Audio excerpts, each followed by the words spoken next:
Recorded live in Balcatta, Western Australia, the hoon capital of the world. This is Talkin' Power.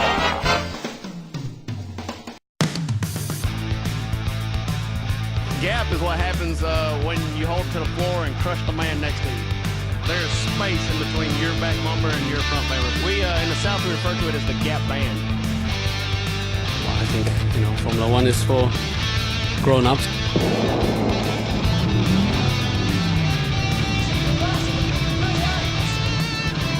Shut the grade on this one, Rex. Here's the guts. When we start following the song is rattle the players, we're gonna get down the chairs! Yes, listen, please, 51 words. Previously. So, what about the sideways? You've got a race in your own lane. Now he's on the grass, he brings it back. That's a great driving there. Torque and Power, your motoring and motorsport podcast. All right, episode 53 of the Talk and Power podcast. We're live down here at the Perth Motorplex. Live at the Plex. We are live at the Plex, all right, and we've got props. I've got some props next to me that we're going to show you in a minute. So this is an interactive podcast. I feel sorry for those that are listening to us. And Nick's positioned the camera so you can't see me. No, so you can. I checked that. I feel like Dickie Knee. Actually, the hair's a bit Dickie Knee today, isn't it? It is. You are in need of a haircut, I must say. I know, but my wife and I have got this deal that I can't get a haircut until she gets one. Oh, okay. Well, so that could be a while. My wife's hair grows very slowly. All right. Well, it's, because someone needs to look after Nicholas. Yeah. No, fair enough. Yeah. So if I go and get a haircut, I'll do it during work. Yep. So no one can look after Nicholas. Anyway, doesn't matter. It's irrelevant. I'm with you. I'm hearing you. I feel kind of naked without headphones on. Hang on. I'll use the technical term. Without cans on. I could probably put a couple of Coke cans on. Made me feel the same. So here we are at the Savannah at the Perth Motorplex. We're deep in the pit area. We're not as lucky as the February 16th meet. No, we're not. In fact, we're further away from the action than Super Street. In fact, if Junior Dragster was running, we'd be further away than Junior Dragster. But that's okay. We're all down here. All the Outlaw guys are down here as well. Outlaw guys, Radial guys are down here as well. So lucky Brenton filled up the tow vehicle. Yep. Yeah, he's got. Because it's a hell of a long drive to get from. He's got 400 litres of diesel on board, so we're going to use every bit of it. So tell us, how are you going today? Nick, we're having a shit day. It's 5:20 p.m. for those that are listening. So 5:20 p.m. So about 5 years ago, we were going through our inventory. Actually, probably more 6 years ago, and we got a heap of supercharger belts from RCD. And these are the latest and greatest Kevlar belts, and Brenton looked at each of them, inspected them, and picked one out and said, "Don't use this one; it's got a blemish in it." And we've run out of belts, so that was the one that I had fitted for the first lap. I brought it on as a prop, so if you're watching, that's why I said it's important you watch us on YouTube. There it is. There you can see that. That's had some damage, and Brenton picked that before it even broke. So you normally get 14 stabs, not 14 laps, 14 stabs at the throttle before you break the belt. And that one broke at about 6.9 seconds into the run. Yep. And that you ran as 7:41. Yeah, 7:41. So a couple of things happened. The first thing was that the retard behind the wheel forgot to arm the retard circuit. So the way we control the power in the engine is by pulling timing, like retarding the timing. And the timing is what we're referring to is when the spark ignites the mix relative to where the piston position is. So we generally do it about 25 degrees before the piston reaches top dead center. And with these small tyres, we pull out nearly all of that initially. So we basically leave the start line with 0 degrees of timing. But if you forget to turn the switch on, you don't leave with 0 degrees. You leave with all the timing. Oh, right. And so we spun the tyres again, and then finally recovered and got through first gear, shifted into second, and it felt really, really good. And yeah, at 6.9 the blower belt went. and it still coasted through at 200 and... You know, I've taken a photo of the time slip. I actually think it's your best mile an hour. I'm pretty sure it is 217 mile an hour. 217, yeah. I took a photo. Which is phenomenal when you think about it. So, you know, the mile an hour is good, and it still ran a 7:41. Yep. So on the next lap, I remembered to arm that switch, but I forgot to turn the trans brake switch on. Okay. So I went deep into stage, became a bit flustered. You know, finally the tree had already triggered by the time I'd switched the switch over, and you know, got on the throttle. Yep. It spun the tyres. I got way out of the groove. I was over to the left of the lane, and managed to get through first gear, but a lot later than the first run. Missed the shift point completely. Sat on the limiter for what seemed like an eternity in the car until I remembered, oh, that light. When that comes on, I need to change gears. So, change gears. Went like a 760 at 213 or something like that. Which, I mean, you know, that's it, for everyone that you know, doesn't really get these numbers. Bear in mind that the next quickest car that is top qualified now, because he bumped me out on that run, he went 7:30 at 186. So we've got like 30 mile an hour on these guys, which is like 50 kilometres an hour, even though we're running slower than them. Just shows you how much horsepower we've got. We just got to, you know, get it to the track. Now, I will say, for me, that second run, the track felt worse than the first one. Okay. And immediately after we ran, they got the tractors out and sprayed it. So I kind of feel a little bit like, you know, we sort of, you know, we just were running on a track prep that wasn't, you know, the sun's been out. They probably didn't put a lot of glue down. It's not you know, the Western Nationals or anything like that. So the other thing to bear in mind, it's 36k an hour wind at the moment, and it's picking up to 50 by 8 o'clock tonight as well. Headwind. Yeah, well, yeah. This wind that's blowing now, it's not changing direction. This is Cyclone Trevor. Yeah. So wow. It's about 36. You know, interesting point about the cyclones, Nick. Veronica. Trevor's in Queensland. Oh, Trevor's in Queensland. Yeah, Trevor's here. Yeah, he's sitting over there. It's this Cyclone Veronica, is it? This is, yes. Okay, so this is the one that's a Category 5? Yep. Okay, so this is really interesting. I did a bit of research about this because I've never heard... Good point. I've never heard of a cyclone in Australia above a Category 5. Mm-hmm. Whereas in America, I've heard of Category 6 and Category 7 cyclones. Yep. Right? So they base the category on how much or how many things, how much damage monetarily it does on things. You know, like, yeah, so basically when a cyclone goes through, how much damage is the category. That's what really? They consider that to be that category. And I thought, well, you know, we've had some pretty severe ones with some big speeds in that. Yeah. But I think we just don't have anything that's worth as much as America does. It's a bit sad for those people of Karratha and Port Edland.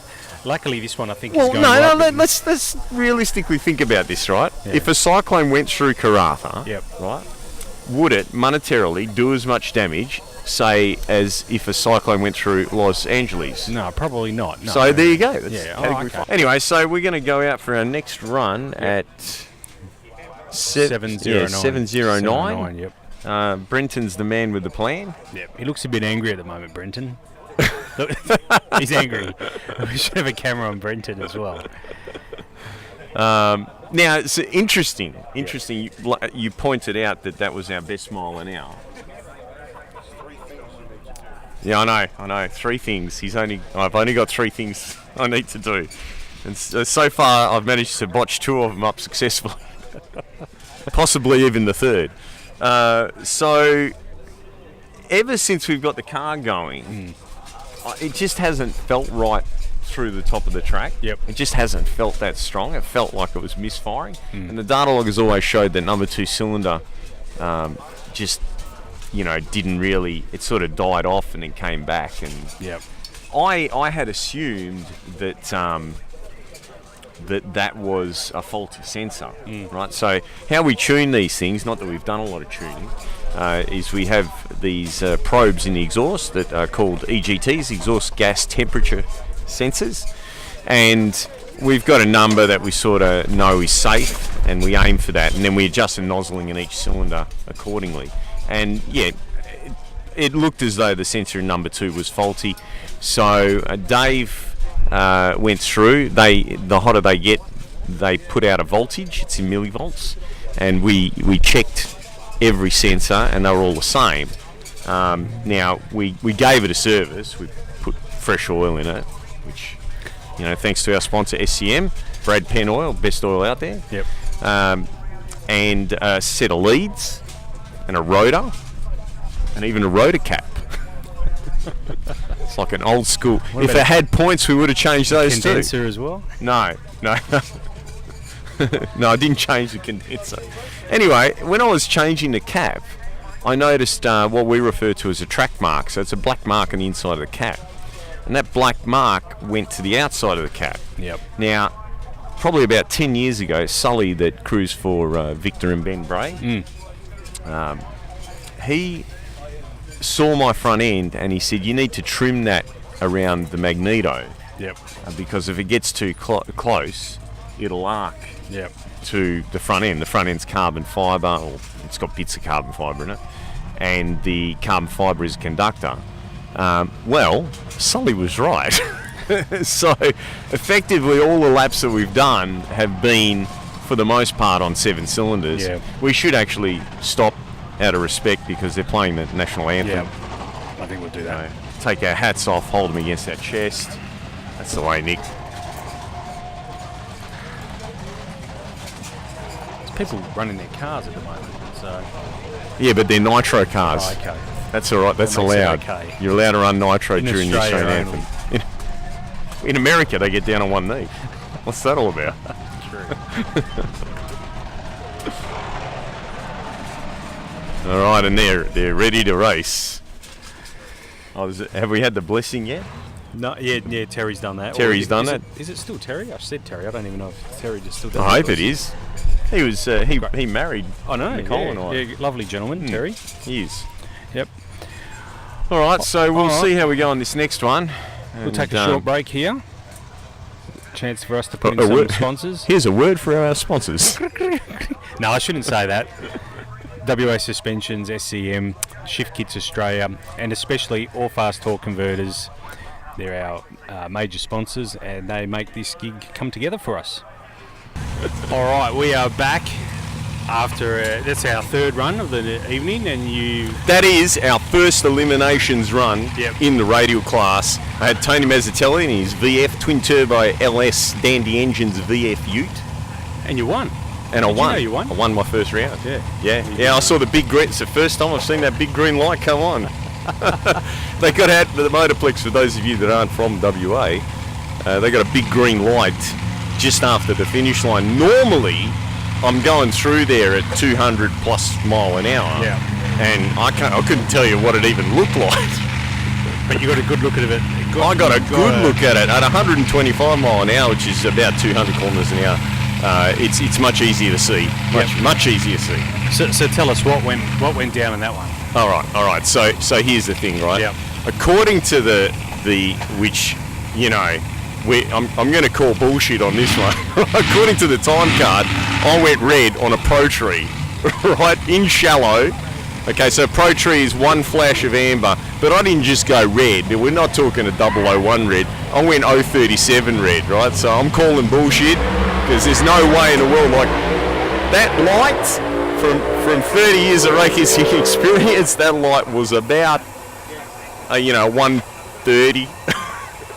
So I'm not sure what happened there, but But Tony red lit as well. But mate, more my than red, you. his red was that red that that it said like error or something, LTR. So I don't know. He went. I'm going to take the win light anyway I can. But the thing is, right? Yep. I left. Yep. Okay, and that car was out there, right? Yeah. That car was out there, that far in front. I had time right? To go, you know what? There's no way on earth he's going to catch me now. Put the box into neutral and hoss the gas on Tony Mazzatelli. And any day that you're radial racing and you can hoss the gas on someone is a good day. So that car was probably on, I kid you not, that could have been WA's first 6-second pass. It could have been. I'm going to say that it probably would have been. You're holding out on the 6 seconds? I'm going to tell you, Nick. See, Brenton and I have a deal going, right? And the listeners wouldn't know about this. And the deal is that as soon as the best of times, and now you're teasing him. As soon as I run a 6, we're putting the car in the trailer and going home. Well, I didn't want to go home. It's only 8:10, so no, we don't want to go home. No, yet. we don't want to go home yet. And I thought, you know what, man? I've dreamt of doing the CV Fast, hossing the gas move on someone my entire life. I've woken up in a cold sweat thinking about this, and I got to do it. And it felt so good. I was asleep in that car. I was trying to doze off because I'm so tired, but I'm so pumped right now going into this second round. Well, we all thought, honestly, we all came back here thinking that something was wrong. It was nothing wrong, Nick. Okay, nothing all wrong. good. Knocked it into neutral. Standard suspension. Just like, on a Saturday night. Knocked it into it's for neutral. safety, Dave. It's for safety. So for those of you who do not know what hossing the gas is, if you just Google Stevie Fast hossing the gas, it gives a full... It's from a few years ago. You know what, Nick? What we need to do is we need to give our listeners a bit of a rundown on grudge racing terms. Yeah. Right? So in America, we don't do this in Australia, obviously, but in America, before the advent of street outlaws, Stevie Fast and all of his crew from down south were big on the grudge racing. Basically, you call someone out, you say, your car's slow, I can beat you. Yeah. Possibly money changes hands. I'm not saying that it does. Yep. It might. Generally speaking, I think it does, to be honest. Looking at the street outlaws stuff, it appears that it does, but I can't vouch for it. I've never seen it myself. Anyway, and they haggle on the start line about certain things. Yeah. So they've got terms like the wiggle or the nudge. Yep. Or back tyre. The back tyre. Back tyre. So I'll start with back tyre because it's one of my favourites, right? Back tyre means that the guy is that confident he's going to beat you, that he thinks your car is that slow, that he's going to let you stage your car. So staging is when you see those two lights come on at the top. That's the first one's pre-stage and the second one's full stage. He's going to let you stage your car on the back tyre. So effectively giving you a car length. Yeah, car length. Right? The wiggle or the nudge, that's another grudge racing term. That basically means that he's going to let you leave on him. Yep. Right? So when someone leaves, that means they outreact you, they take off. But he's not doing it because, he's slow. He's just doing it because he figures that your car's that slow that he can run you down anyway. Yeah. And hossing the gas, that's when you have got that much of a gap that you can put your car into neutral and just flick the throttle. It's kind of like giving him a pat in the back. Go, it's all right. You'll get there one day. It's okay. That's no reference to Tony either. No. Look. Tony's car, had he have gotten off the line good, and had, like I said, I don't believe that time card. I think we left about the same. Yeah. His one it makes out as if he left before the tree was activated, or possibly last week sometime. Yeah. I'm not sure. but anyway, I think we left about the same time. Obviously, he had some problems, I would imagine. Yeah. Because that car's gone into the 7s. Yeah, it has. And it only went to 9 or something. Yeah. On that run. We went an 850. Yeah. I didn't get out of first gear. I did not see the shift light. I kid you not. It went 850 in first gear and then into neutral. It rolled through at 125 mile an hour. So typically if you ran an 850, that would be about 160 mile an hour, thereabouts. Yeah. The XY used to go 870, 155. So 160-ish, 160 and change. Yeah. So that's a 40 mile an hour, and you can see from the data I didn't actually get to the top of first gear. Yeah. So it was a bit of a cheeky thing to do, but you know what, man? This is Radial Revenge. We called this car, Nick and I called this car Radial Revenge, and tonight is all about revenge. Anyway, we're having a lot of fun down here, and there's been some... I referenced Tim Rhodes earlier in the evening. And he had a scary moment just before. Yeah. Just, luckily, Craig, who's a couple of cars down from us, missed hitting him. He didn't keep it in his lane, but Nick, you're going to get Craig on. I've asked him. I've actually spoken with Craig. I saw him at Johnny's car show. Johnny, the cancer council. He's just there. Yeah, I know. No, he doesn't want to come on. I've asked him before. Look, we need to go over there and G him up, Nick. That's what needs to happen. There's a chair here and a microphone I know. here. We're good to go. There's an empty seat right here. Good to go. One of our sponsors. Oh, that's right. It could be selling everyone some nitrous. So, all right. Well, we're looking forward to. We've got to go back out now, don't we? 8:17, I believe.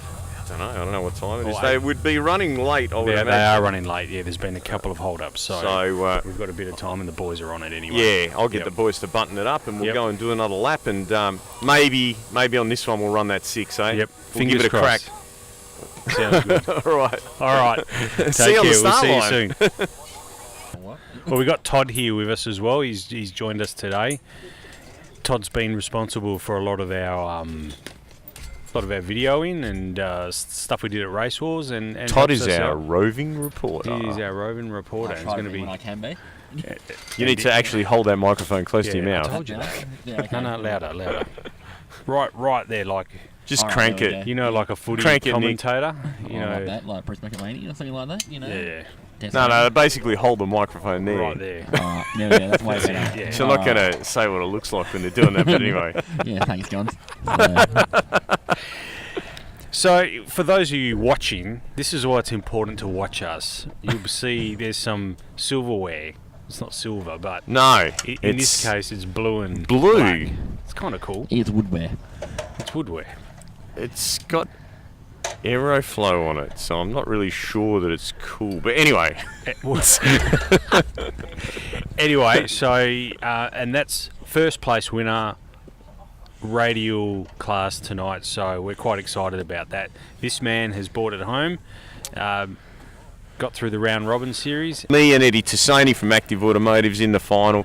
Eddie actually drove around me, unfortunately red lit, so I got the win. But, hey, I got to tell you, right, how privileged am I to have raced the first 200 mile an hour LS powered streetcar in Australia. Now tell us, Simon. I mean, you and Eddie go back. I actually remember I was there as well. You go back to the 90s with Eddie. We've spoken about Eddie before, and we had him on at Race Wars, but it was a very brief chat. We have to get him back, obviously. But you know, you guys go back a long way. Eddie's always been the king of the streetcars. Like, a lot of people don't like to admit it, but he was the first to run a 9. In the modern era. There was the Joe's Caltex utility. Yep. That the guy's name, escapes me, but that car was a fairly radical car for a big block nitrous, quick change rear end ladder bar, heftily lightened. Yep.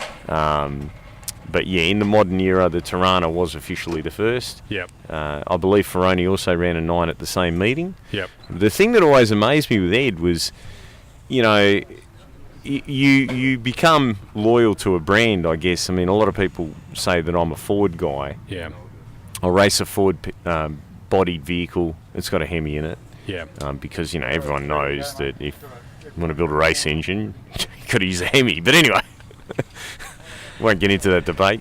But he decided to go down the road of the 308, which always surprised me, because you could have done a Chev a lot easier. Yeah. And he went on to kick a lot of goals with that motor. Yeah.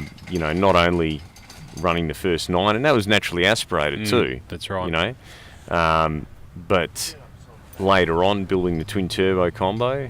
And dominating the horsepower heroes. Yeah. And technology wasn't around like it is now. No, I mean, that motor made 1,700 plus, nearly 1,800 horsepower on an engine dyno. A cast iron headed, so factory block, factory head engine. It's ridiculous. Absolutely ridiculous. I've still got fridge magnets at home of Eddie Tassoni. He did when he first started Active. No website, it was just a standard phone number and address. Yeah. That's how we're talking, like probably not pre-internet, but it was before anyone had an internet, website. So for me to race Eddie in the final, was just the perfect outcome. Yeah. But for that to happen, we had to qualify second. Yep. Right? So I'm not going to say that we did it deliberately. Because, no one would want to think that I was sandbagging and trying to drag out that first 6-second pass for as long as I can. But it's a great achievement to you and the crew as well. These guys have worked feverishly, and the sponsors that have come on board this year on that car. WA Suspensions, I know Stewie was heavily involved. Yeah, he was, and you know what I'm spewing about the most is in the trophy presentation. Out of everyone that I could have forgotten, I forgot Stewie. Yeah. And I was standing there thinking, whose stickers on the car? There's someone else's stickers. I know there's Cheetos. And you remembered Cheetos. I remembered Cheetos. I know there's Cheetos. I know there's Talk and Power. Who else? SCM, Brad Penn, yeah. And Jamie as well, Shift Kits Australia. Yes, Shift Kits Australia. So Stewie, Jamie, this one is for you guys. Yep. It's also for my wife, Nicole. Yeah. Who hasn't seen me. I sent her a text message on the return road. We won. And I think she was in bed already. So I'm sure that Nicholas is going to break this tomorrow. It's something good to play with. It was good to see him last night when we were loading the car up as well, actively involved. Yep. And, wrenching on the tyres. Yep. Picking he was. The little rubber bits that stick. What do you call those things? I don't know. He was picking the knobblies. Anyway. Yeah, the knobblies. Knobblies. There's still those on the front tyres. The outcome, it would have been nice to run a 6, but we had a deal going with the crew with Brenton, the crew chief, that if we ran a 6, we would be going home immediately after that, so I couldn't let that happen. Yeah, no. We've had a great night here. Even though it's midnight, it's actually 12:30. I'm looking at that. I didn't realise how late it was. So but we have had a great night. So and I've got my Mr. T-shirt on, just in case anyone was wondering what the hell I'm doing. We've got a fellow competitor standing over there out of camera. He won't. I know. I've asked him before to come on, and he won't come on. Craig. He said he was going to come on. Oh, did he? Yeah, I told you I teed it up. Trev, see you, mate. See you, Trevor. See you, Nick. Thanks for. Take it easy, Davo. Thanks, man. See you guys. Yeah. We'll have a barbie at my joint, eh? This really is a podcast that's as I said, it's midnight, 12:35. So 12:30. Yeah, but we had an early night last night. I've got to ride home on a motorcycle. I don't know how you're going to do that. I actually might even turn the heater on in the car on the way home. It is a bit fresh at the moment. I also need to thank the track as well. Once again, getting us in here and involved as well. Media pass. The media pass. Thanks to Ray Treasure and all the people at the Motorplex.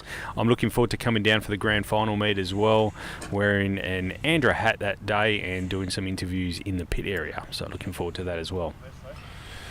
All right, well, I guess we wrap it up. Look, there's a lot of content to follow out from this meet, so we'll have some really great in-car footage. I don't know if it's actually great because you had a shocker behind the wheel. I had a shocker with the cameras today, but David mounted the camera at the back of the car, and we got some awesome footage from the back of the car that looks really great. I've looked at that already, but the inside camera was not happening for me today. It was all over the place.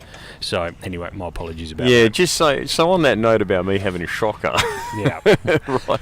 There was not a single pass that I did not make at least one mistake, usually multiple mistakes, including the final. Yep. Where I forgot to put it in first gear, so I did the run. And this is the thing, right? This is why Chryslers, as far as engines go, they will always rule. Pretty cool. They are pretty cool. It went 770 with a pedal, doing the whole pass in third gear. Yeah. That's some, but like when I looked at the time card, I was like, you serious? Trevor actually said, he's gone now, but he actually said, I didn't hear him change. I didn't hear him get into top. No, I went to hit the shift button. I thought, there's something wrong. The shift light's not coming on. And then I thought, I know what's wrong. Oh, God. Anyway, we've had a great night. And it still spun the tyres. I know, that's incredible. I saw that as well. I saw that. I tell you what, standing out there on the actual just track side, watching some of these cars go past is amazing, actually. And Tim Rhodes as well. Tim and Craig got really close to one another tonight. Oh yeah, awesome save by the way. That was that was Tim Ozio. Tim drove the hell out of that thing. Yeah, you avoided. You avoided him. You know what I said? He avoided Craig equally. I said to Mike. I said, which way does it turn? And he goes, oh, no, it was pretty straight on that last one. I said, yeah, but which way does it normally turn? He goes, well, it seems to turn right mainly. I said, I'll take the left lane. Tim actually said to me... Yeah, get over here. Come, you can get down.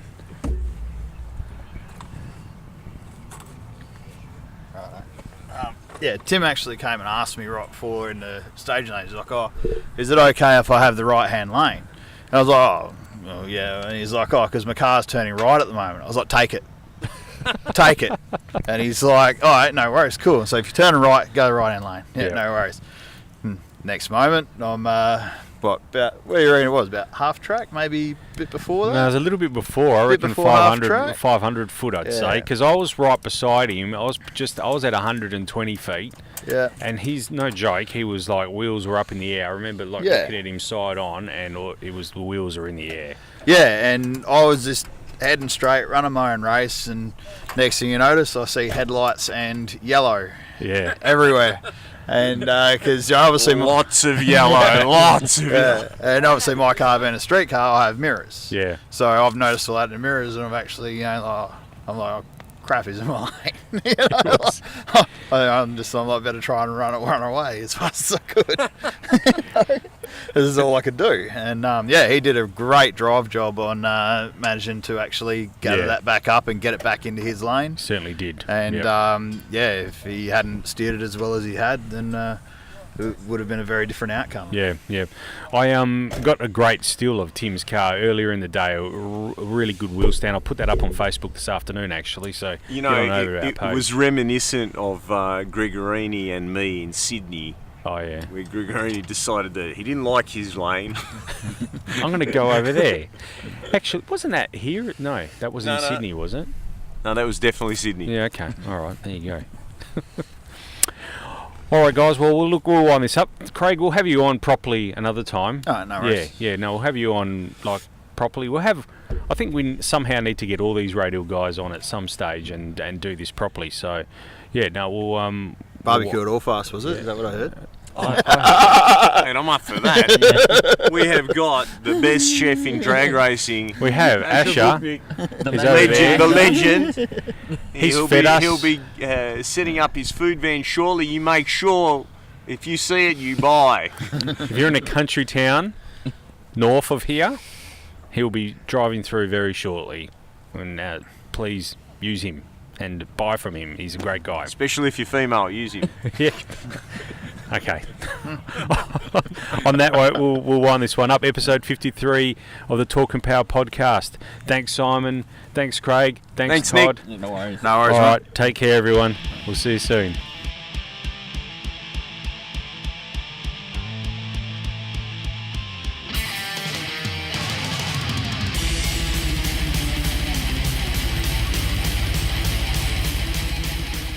Talk and Power stresses all characters and events on this podcast, even those based on real people, are entirely fictional. All celebrity voices are impersonated poorly. We do not encourage street racing or the use of turbochargers.